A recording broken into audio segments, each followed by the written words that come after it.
You are about to meet the original Energizer Bunny, the man who has more enthusiasm than all of us combined. Ladies and gentlemen, George Van Hook. Eric, how do you do? It's good to see you. Oh yeah, you're going to be real dour now. You're just going to go, I'm George. No, it's great to see you again, Eric. It's just great. I've enjoyed these. It's been a lot of fun. I've seen so many of my good friends, and it's been a great way to keep in touch. So hooray for you. Oh, hooray for you too. Thank you for doing this today, George. Yes. It'll be fun. It's going to be fun. What are you going to do today? Well, I gave it a lot of thought because I've been watching a lot of them, and everybody's trying to do something different. And one of the things that we're missing is bringing models into our studios. And I was last couple of winters, I painted the model indoors quite a bit, and I was a little dour that I wasn't going to be able to do it. And then Susie had the very good idea. We ran an ad in the paper, and all summer I actually had models outside. And, we were social distanced. They were in the garden. There were lots of young kids who were unemployed. And so what I thought I'd do is I brought in one of my paintings from the summer in the garden with a figure, and I would work from that to do sort of a copy of it. And that was so that people could see I do a lot of figurative work and I do a lot of landscape. And this would give people an opportunity to see how I approach the both of them. Oh, good. And I'm anxious to hear more about painting the figure outdoors because it's completely different, as you know. Wonderful. Yes. Yeah. All right. Well, that's going to be fun. Thank you, George. I'm looking forward to it. We're going to drop you off, get some announcements done, and then we will be right back. So you have some really interesting habits that I want to tell people about. I don't know if you still have them or not. I haven't seen you for a while, but every morning when we were in the Adirondacks, you would go out and swim for I don't know how long, no matter how cold it was, you were out there swimming. Do you still swim every day? One of the lovely things about the summer, yes, I swam quite a bit this summer. I love open water swimming. And of course, the Adirondack lakes are still available to us. We have a beautiful lake right up the road. So swim every day, bike, run. Yep. Tennis. You bet. And you also have a pretty incredible diet, if I remember correctly. Well, if it was me, it'd probably be Twinkies and popcorn. But Mrs. Van Hook is, she's a botanist, so she has a huge garden, and we very, very healthy. So it's kind of, it's either that or you're on your own, kid. And so hunger is the best sauce. So well, there's a lot of things that make a difference. People always accuse me of having a little more energy than normal, and I think, I am mostly a vegan. I eat fish on occasion, but mostly a vegan. I try to get my exercise daily, and I think attitude makes a huge difference as well. And, we're both over 100 years old, and yet you would never know it. No, the teenagers kind of. No, I remember you kind of started that up at the Adirondack Paul Smith camp, and you lost a lot of weight.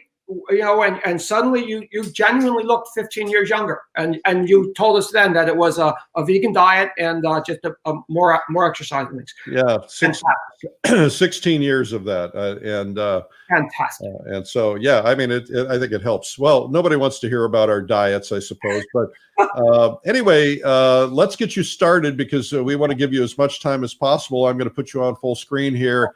And I will be here fielding comments and questions and interrupting you. And I'll just let you get started. I know we want to try to get the camera as close as possible. Okay. And also, so what I'm saying is that this summer I spent a great deal of time painting the model outdoors. In fact, almost the entire summer. I did a whole series of them. And I just thought, since a lot of us aren't getting a chance to paint both the figure and the landscape, this would be a nice way for me to do a demo that would combine both. So this was the painting from the summer, one of the ones that, she's sitting out in our garden. And I just stretched this up. And believe it or not, I probably only spent 30 minutes this morning getting this first part in. And from here, I'm just going to keep working out and using this as a reference. I'm going to paint just the same way as if it were the real figure. And so that is, as I talk about it actually in my video, I am looking for shapes that interlock. What does that mean? So what that means is, they talk about drawing. And I think drawing, and particularly when you're outside and you're trying to accomplish something quickly, I'm going to, so again, pretending this is outdoors, I'm not going to look at this and think, okay, there's a leaf, there's a leaf, there's a leaf. I'm going to look at it and I'm going to go, okay, here is a dark shape that is essentially, an elongated rhomboid, and I'm going to put that in. And that is all I need for that. And then actually knowing that I wanted to go from the head out, I'm looking at it and I think, okay, another dark shape, and then another dark shape, dark shape, dark shape, dark shape, slightly less. And again, as you can see, I'm holding my brush pretty much at maximum distance, and I'm standing a little bit closer than I would because of the camera. But my idea is to stand as far back from it. And you actually, in my opinion, it's important to have an almost athletic pose. Every brush stroke, when you're painting like this, begins really down in your toes, and it comes up through your body and out the arm. And that's what gives you a sort of a vibrant athletic stroke. I don't think I can get you down to seeing my palette, but if you wanted to just tip this down, Susie, you can see my palette is arranged traditionally, and I always start by pulling the colors together. I know yesterday the gentleman with the acrylics was talking about creating gray halftones. I agree with that. I like to create both warm and cool halftones even before I start, and then if I'm painting outside, where in the summertime where there's a lot of green, I'm going to create a whole sort of a spectrum of greens, and then using the largest brush possible. Are you using terps there? No, usually, and again, this is only for your demo. Usually I keep that very tightly covered. It is Gamsol, so it has at least, and if you see the studio, I have very large windows that are always left open. But for the sake of this artistic experience, I'm using that open. And then this is Gamsol with a little bit of liquid in it. So again, okay. I'm very conscious. Okay, we need to see the painting again. Oh, Susie, can you tip that up? Go. Thank you, Susie. Very conscious of the health aspects of it. But yeah, absolutely. And by the way, I should also mention that you're the messiest painter I've ever met in my life. There's one other one that comes close, and that's Uric Glider. I was going to say, Glider's got me beat. I don't know. Well, every inch of your car is covered in paint. Oh, well, I did get a new van, and I'm trying desperately to keep it clean. I think I'm losing.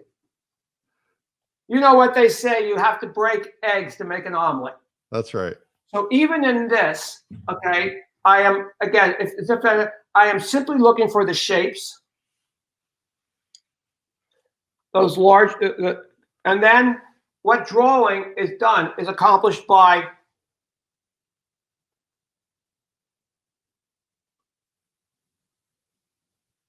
just creating lines around a few of those shapes. And then I move on. Again, just looking for, and again, I talk about this a lot in my video. Shape, okay, and then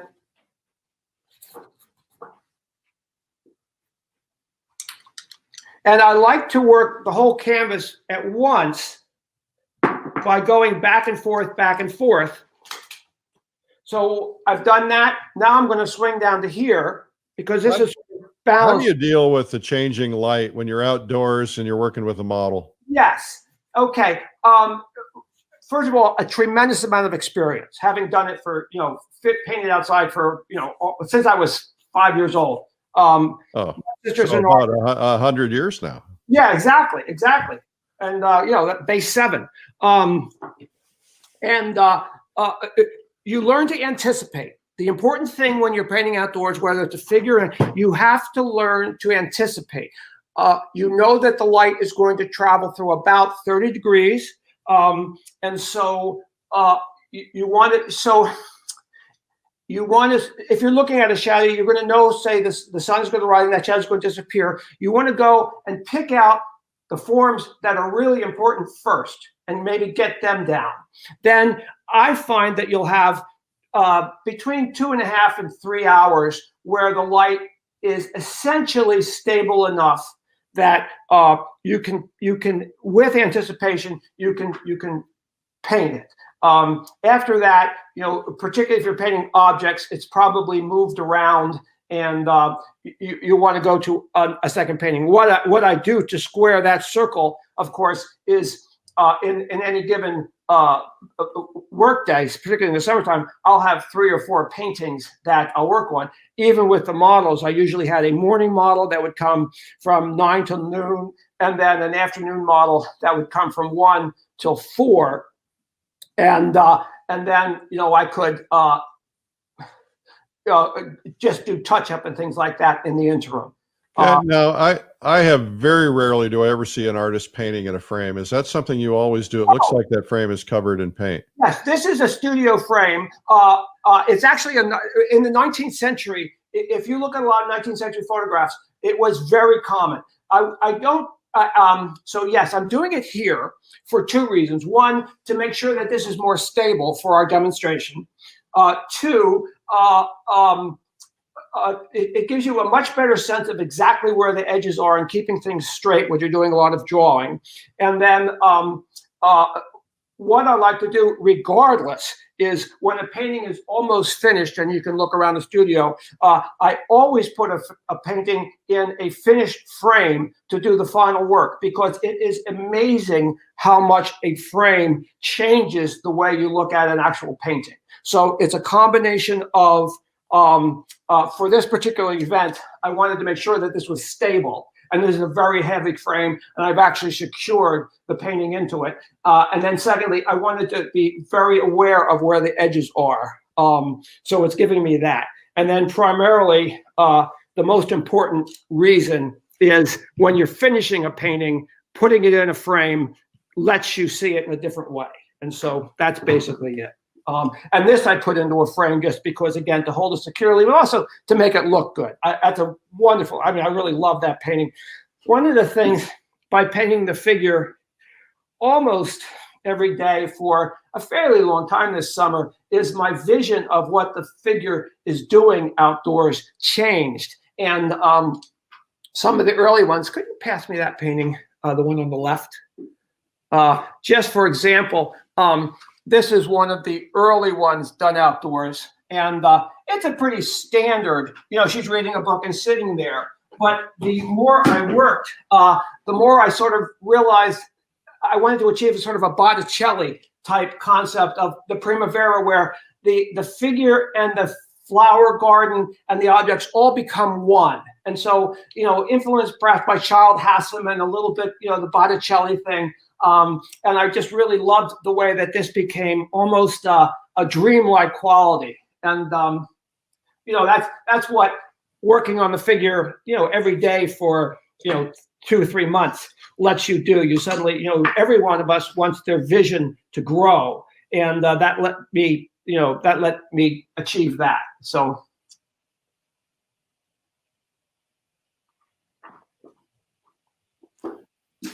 Well, I think we're all going to go out and buy painting frames now. Well, yes. Again, if you look at a lot of the 19th century photographs, it was, and I've even read it, it was very, very common to, you'd put the painting in the frame to finish. Well, I always assumed, you see these guys dressed up in their Sunday finest, and their paintings on their easels are framed. And photography back at the time, a photographer had to come back in with a big view camera. They had to hold perfectly still, and it was a big deal. It was expensive. It was an ordeal. So they dressed up for the camera, and I wondered if maybe they put their paintings in the frame just because they wanted it to look better. I can't imagine these guys wearing coat and tie when they're painting every day. I've seen the photos as well. Of course, we have seen, you see the photos of Sargent out in the field, and he is fairly impeccably dressed. Well, again, because he had a photographer with him, but I wonder if normally he was wearing a T-shirt. Good point. An art historian really should explain that for us, because you're absolutely right. And there are stories, Michelangelo being just covered in dust and dirt and things like that, but he was ostensibly known as a fairly crazy guy to begin with. And so, but I know you're now friends with John Paul Boudreau.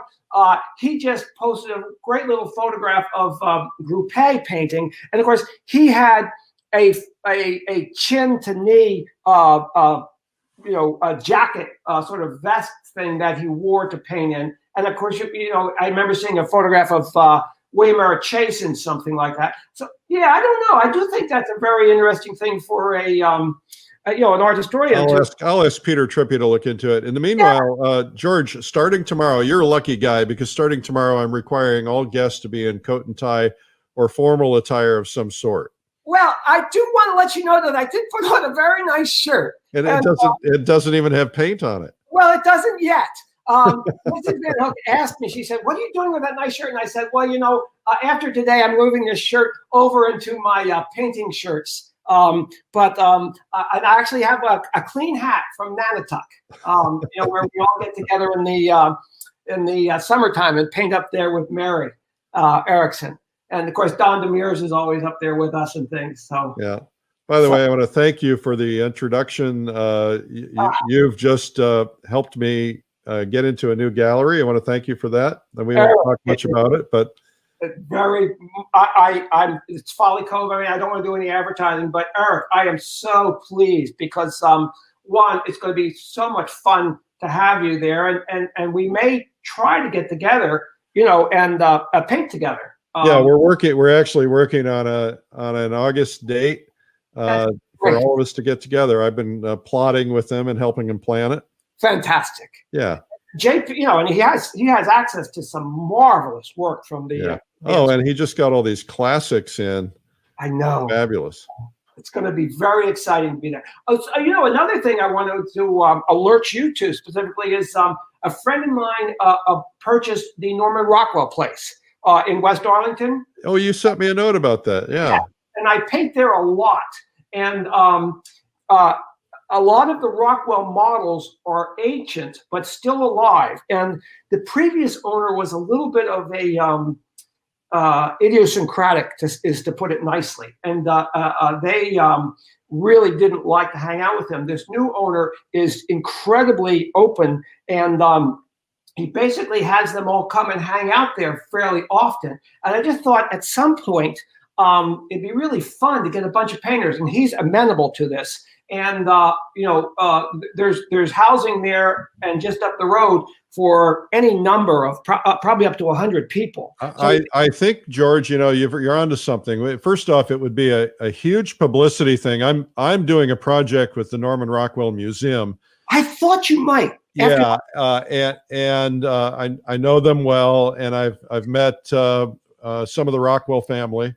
Yes. I was just up there recently, and I think what we could do is turn it into a publicity project, not only for him but for the museum, where we bring in 100 painters, we bring in all the models for a day or two. People get to watch us paint the models. We'll end up in Life magazine.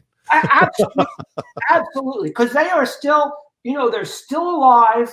That story is right there, and it would be a real shame to let it slip away from us. Just for lack of trying. One of our favorite of the Rockwell paintings, he lived right up the road, is the little girl in pigtails. With the black eye from at the principal's office, and of course, isn't that his granddaughter? Well, it was. I don't know if it was his granddaughter or not, but it was shot. It was painted at our local school, our local tiny school. Really? And, the principal's office, we were there, still looked exactly the same and everything. And our daughters, we had 3 girls, but one of them had bright red hair, and they actually dressed her up and gave her a fake black eye, put her in pigtails, and did a photo shoot of her right there at the principal's office. So we always thought that was kind of cute. Yeah, what a great idea. I think we should pursue that. I think it'd be a lot of fun. Wonderful. I'll do a story on it. I'll get our editors there, and we'll have fun with it. I'll bring a video crew. Fantastic. We'll make something out of it. Yes, because he's restored the studio beautifully, and The locals again are bringing all kinds of Norman Rockwell stuff back to him. Again, the previous owner was a wacko, and so he had so blah blah blah. You know how that goes. Yeah. So what I've been doing here while we are just chatting, and again, Eric, you and I mean, we could chat forever because you're a tale teller and you have extraordinary experiences, and I'm just a big mouth, but I am continuing as if I were outdoors looking, and you can, if they've been watching, they can watch and chew gum. All I'm doing is finding a shape and putting it down, finding a shape. I could have been painting, the Titanic for all I know. I wasn't really paying attention. I was just looking for shapes. And when I talk about, what I'm also, one of the things I wanted to mention is I know Zabufnik, he did a wonderful thing where he sort of, it looked almost monochromatic, but there was a wonderful variety in the color he put on. And then the acrylic painter from Vancouver yesterday, I loved how he talked about modulating his grays through essentially complementary colors. And what I like to do is, because I think, color, quote unquote, is so important, I don't think of it in terms of hue. I think of it in terms of value, light to dark, and temperature, warm to cool. And so that is why I am always pulling my colors into each other so that sort of like a keyboard and a piano, I don't have to look and say, oh, what is that exact color? I just look down and say, is that warmer or cooler? So it's kind of like the music equivalent. It's like creating a chord. Exactly. And I know that and I want to see it. I know that you have a new book that's sort of painting, sort of using a musical analogy. And I was wondering, is that anything akin to what you're doing? Well, what I'm doing is a little bit different. Okay. What I'm doing is I wanted to teach people values. I think if people learn values before they learn anything else, they have a better foundation. Absolutely. I'm hearing myself feedback. I'm not sure why, but anyway, the idea would be that I teach them the notes, which are the values, and then from that, they're free lessons. They're online at paintbynote.com. Okay, I'll look it up then. Yes. Because as you well know, value comes first, then temperature. Yes, and then actual tone. Yes. You have temperature things that you try to always accomplish. For instance, do you always try to put a warm next to a cool? Exactly. Well, one of the things I really like, and I know Sargent wrote about this, is that you can turn without changing value. You can delineate form simply by changing temperature. And I almost, if it was a 3-hour thing, or if I was doing a demo in a class or something, I tried to paint most of the figure in here with the same value. There's a little bit lighter, but if you notice, all of this form is turned just by going from blue to red to yellow. By the value is the same, but by changing the temperature, I was able to turn the form. And I know Sargent talked about that a lot in his portraiture. So that is one thing that I really enjoy, is that you use value to turn the form. The cooler will fall back and the warmer will come forward. Yeah.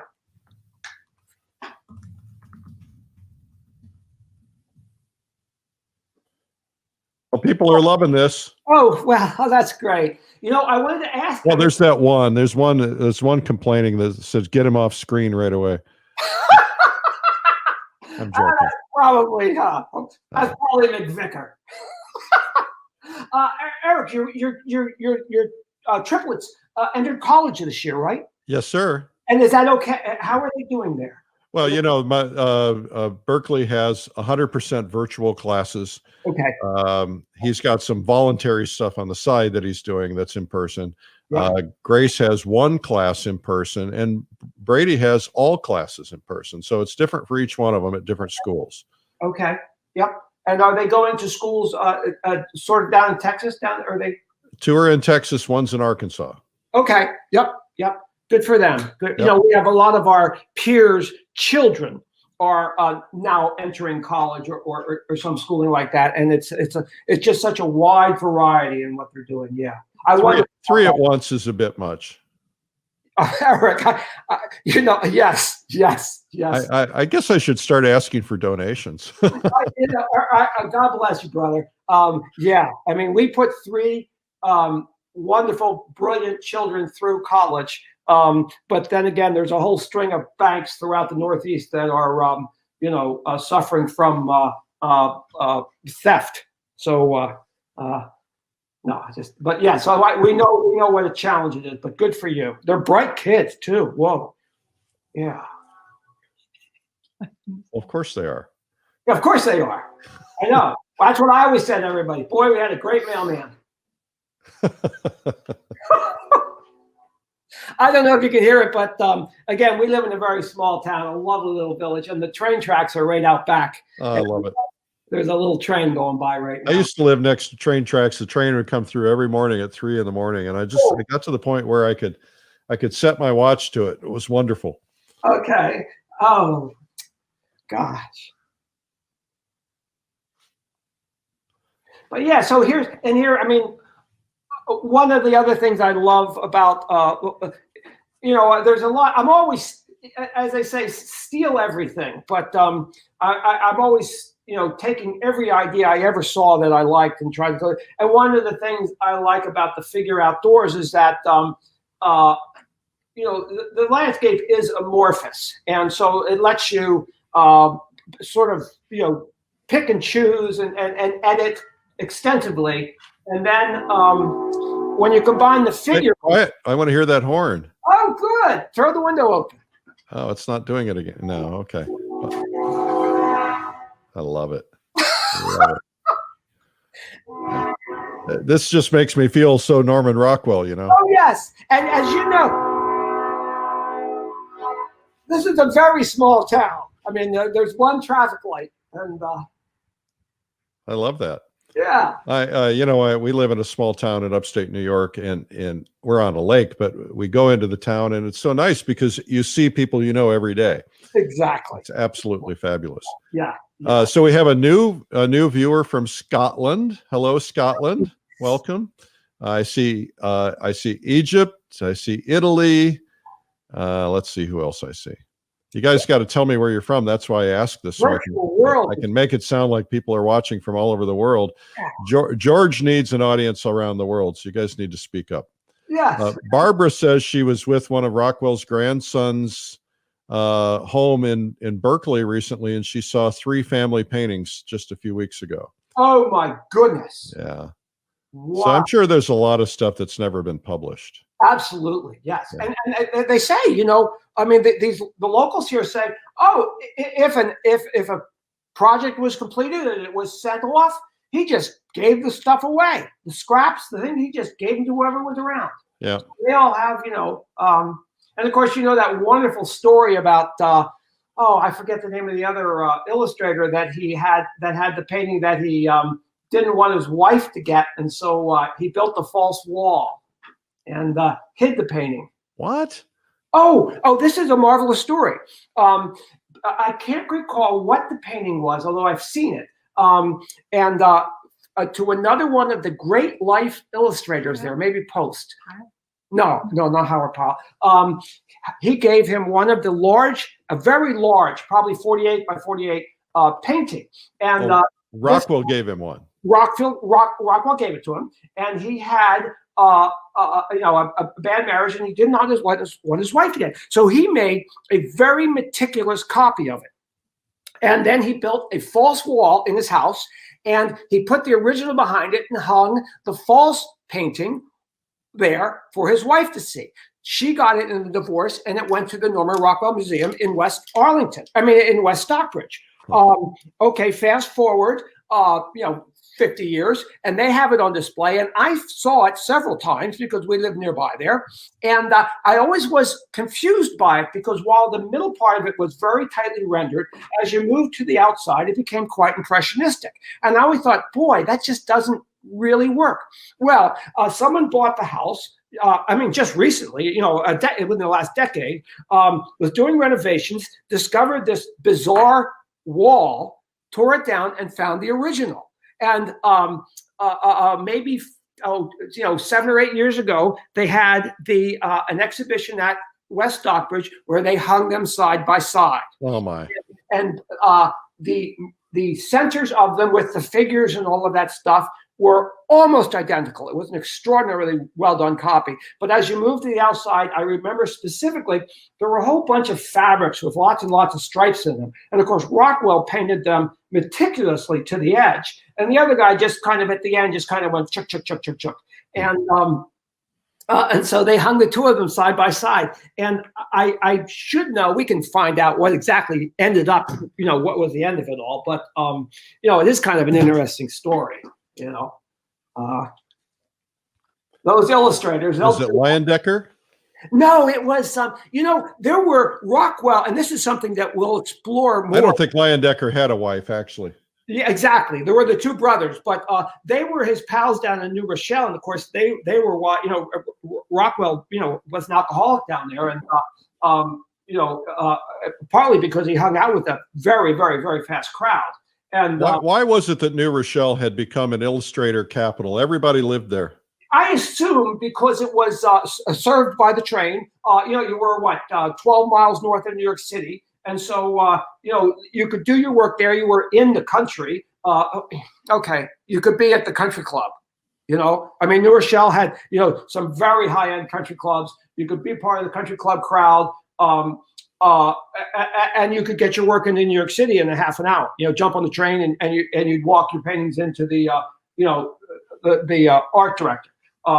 That's what I assume. New Rochelle is a very Tony town. It still is, but back then it must have been one of the most elite communities in the country. And the Leyendeckers were big livers. They lived large. Yeah, well, he had a mansion. Yes. So I assume that appealed to them. And Rockwell was all of 19 years old, maybe 20, when he was younger than them, but he was so talented that he was brought into their crowd, and he just couldn't keep up with it. And so the guys in Arlington, people say, Norman Rockwell made Arlington, but they say no, Arlington made Norman Rockwell. And there's a lot of truth to that. He got up there, and he did not become Norman Rockwell until he got there, and he had he had some sort of a come to Jesus moment about what he really wanted to do, because it wasn't until he got there that his work became just the monumentally powerful stuff that he eventually produced. So they take a great deal of pride in the fact that he spent all that time there. Eventually he had to move back down to West Stockbridge for a number of reasons. Primarily, his wife's had to be closer to treatment and things. But his real work took place there in Arlington, and it's a very storied corner of Arlington. Arlington was the first capital of Vermont, and that beautiful green right in front of his house is where the Green Mountain Boys trained prior to going off to the Revolutionary War and things. So there was a lot of history right where he lived. And we'll get you over there. You'll love it. You'll love it. So George, you got about 10 minutes. Okay. Well, do you guys, as you can see, I've been working along in painting. Is there anything specific? I'm going to actually, what I had planned to do, I'm going to go from here into the landscape part. If whatever you want. Any questions, please, let me know. Yeah. But as you can see, all the questions are, where do you get your energy? Oh. Should we show this to you? Oh, yes. Oh, by the way, Mrs. Van, would you like a quick tour of the studio? Absolutely. Wonderful.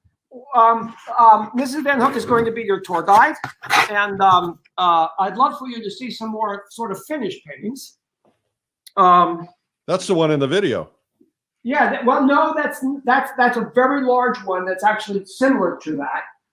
That's 30 by 36. There's a large figure piece. No, again, these are all painted on location. So you paint that large on location? Yes, I've painted up to 4 by 6 feet outdoors. And are those multiple sessions, or do you? Yes, in fact, that big one was possibly over 2 years because you start it and you run out of autumn, so you just set it aside and then bring it back the next time. And then these are, this is a wonderful studio. I've got lots of storage space and lots of space, and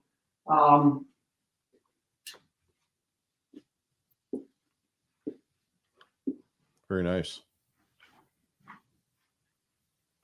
Okay, let's turn the camera the other way. All right. Okay, more storage. There's a mirror. And it looks like it's an arts and crafts style. I'm noticing from the windows. Oh yes, the house is a beautiful arts and crafts. And then when we moved here, one of the reasons we were able to pick this house is that it had a unimpeded view to the north. And so as you can see, I have large north windows and then large north skylights. So there's really just spectacular daylight. I'm glad to see you have your pumpkins out. Yes. So was this room an add-on to the house? It was. There was a back porch there, and then we bumped the kitchen out and then added this one. Again, one of the reasons we decided we were living up in Maine. We had a beautiful farm in Maine, but we wanted to move a little bit closer down to society, and so one of the reasons we were able to take this house was that it had an ability to have north windows and not have anything in the way. So it's been a wonderful place to raise kids and everything. And so when I'm going into the landscape now, and this would be an approach to almost all of my landscapes, I'm able to because it's very impressionistic, I just take the largest brush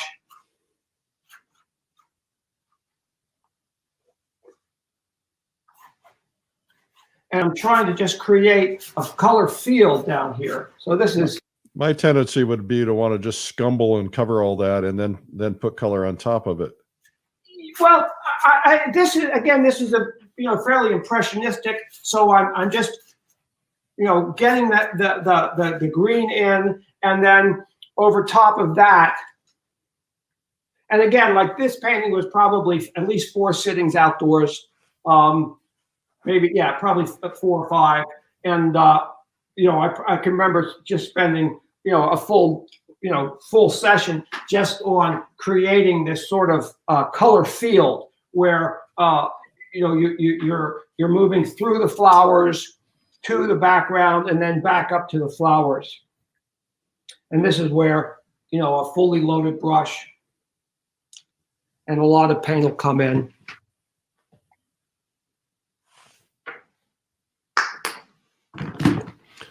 Somebody asked if your wife puts jumping beans in your salads. No. Well, she does make sure we have, but she's retired. She taught at Skidmore. I think I mentioned she taught at Skidmore College for many, many years, and then she helped start a company that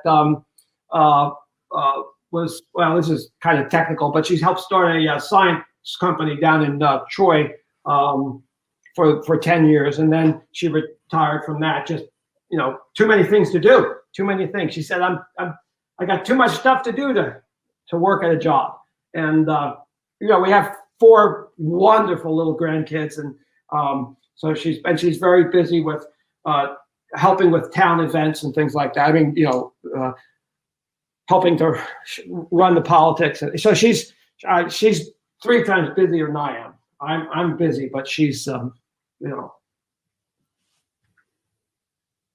And so here again, I just loved it. I was sort of standing amidst a massive number of flowers, and I just used them as a foil. And this is again how I can do it like this because I remember exactly how I was doing it. I was just, I'm not worried about specific form at this point. I'm just putting down color spots. Did you stage that entire scene, placing the pots in the chair in that place, or did Pretty much so. I knew I wanted to create I knew that this was all going to be almost chaos. And so, as you can see, I created a triangle, a very stable triangle here. And so I think that's what sort of makes the painting work. If this had been, you know, kind of less stable, then you would have slipped off. But I did set that up. You know, again, it's right outside the studio here. It's in a spot where I knew that we would have beautiful light. This is a morning painting. We'd have beautiful light up until, you know, about 1:30, 2 o'clock. The shadows would be in shadow. How long was the pose?